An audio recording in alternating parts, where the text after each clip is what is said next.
The wind howled like a voice lost in time, weaving through the crooked chimneys of a forgotten village nestled at the edge of the Russian taiga. Here, in a modest wooden home patched with love more than money, lived a little girl named Anya. She was 8, with tangled chestnut hair and eyes too wide for someone so small, eyes that had already learned to find beauty in silence. Her parents were kind but tired, worn down by the harshness of rural life and the whispers of a superstitious community.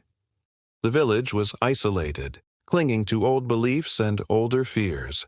People spoke of spirits in the woods, beasts that walked upright, and the forest that swallowed souls whole. Children were warned not to wander far, but Anya wasn't like other children. Every morning before the sun cleared the frost, she would slip out the back door with a slice of bread in her pocket and wander into the woods barefoot, feeling the frozen earth like a heartbeat beneath her. The trees, towering and ancient, seemed to lean in and listen when she spoke to them. She had no siblings and few friends, but she never felt alone. Nature had adopted her in its own silent, sacred way. One such morning, the world was unusually still. Even the birds, usually gossiping from the pines, held their breath. That's when she heard it, a faint, trembling cry, thin as thread, weaving through the underbrush.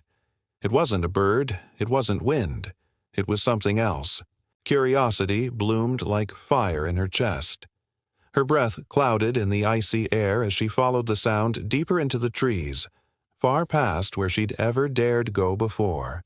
The forest grew darker, the canopy thickening, but the sound grew louder, more desperate. Then she saw it, a small shape, tangled in rusted metal and dried blood, huddled beneath a cluster of low-hanging branches. A bear cub, no bigger than a Labrador, lay on its side, its back leg caught in an old iron trap. The steel teeth had sliced deep, exposing raw muscle. Flies buzzed even in the cold. Anya froze. Every story, every warning from her parents and neighbors screamed in her mind, "If you see a bear, run. Never approach, and never, ever touch." But this cub wasn't snarling. He wasn't lunging. He was trembling, eyes barely open, his breathing shallow and ragged. He didn't even notice her at first.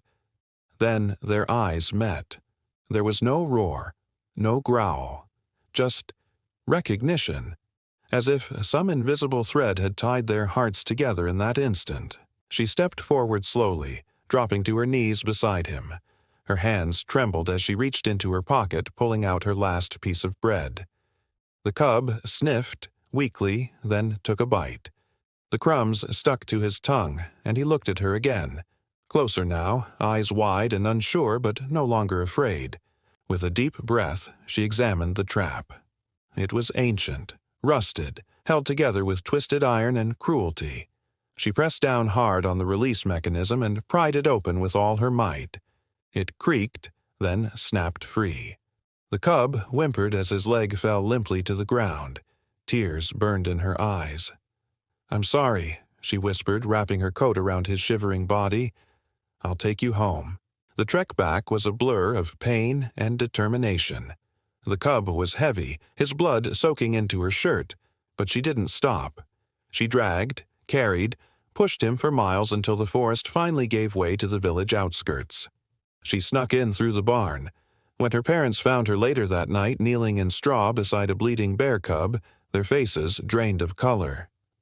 "What have you done, Anya?" her mother gasped, rushing to pull her away. But the cub didn't react violently. He didn't growl or lunge. He simply blinked at them, exhausted. Her father stood in the doorway, gripping the wooden frame with white knuckles. "We can't keep it. You know what the villagers will say. They'll kill it. And maybe us, too." "He's hurt," Anya pleaded. "He'll die without me." For the first time, her father looked at her.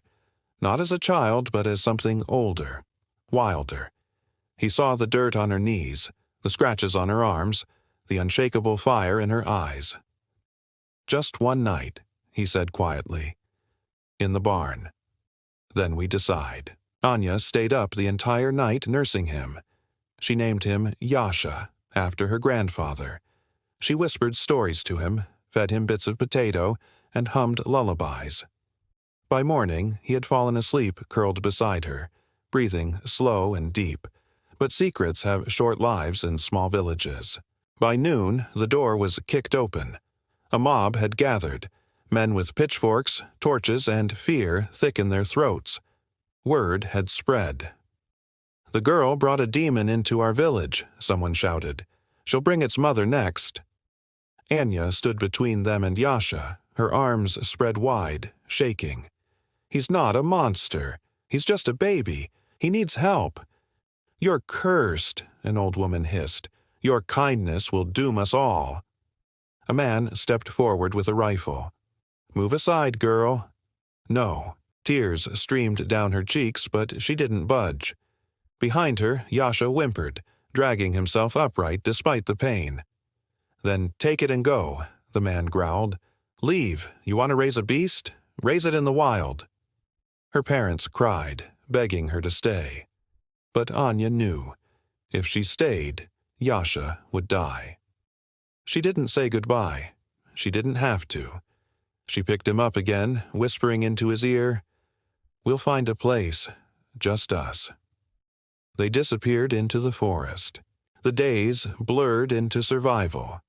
Anya found a mossy clearing near a stream, hidden by fallen trees. There, she built a crude shelter of branches, leaves, and stolen blankets. Each night she snuck into the village, stealing bread, dried meat, whatever scraps she could carry. Her father sometimes left food on the edge of the woods, saying nothing when it vanished. She cleaned Yasha's wound every day with boiled water and crushed pine needles. She sang to him, taught him to roll over, to paw at hanging berries, to chase her shadow. And he healed. By the second week, he was limping beside her. By the third, he was running short distances, playful and clumsy. Once a wolf appeared at the edge of their clearing. Yasha stood between it and Anya, growling until it fled. He was still small, but his spirit was enormous. They became a tribe of two, silent, bonded, primal. They had no language, but they spoke through glances, gestures, shared breath. When Anya cried, Yasha pressed his head to her chest.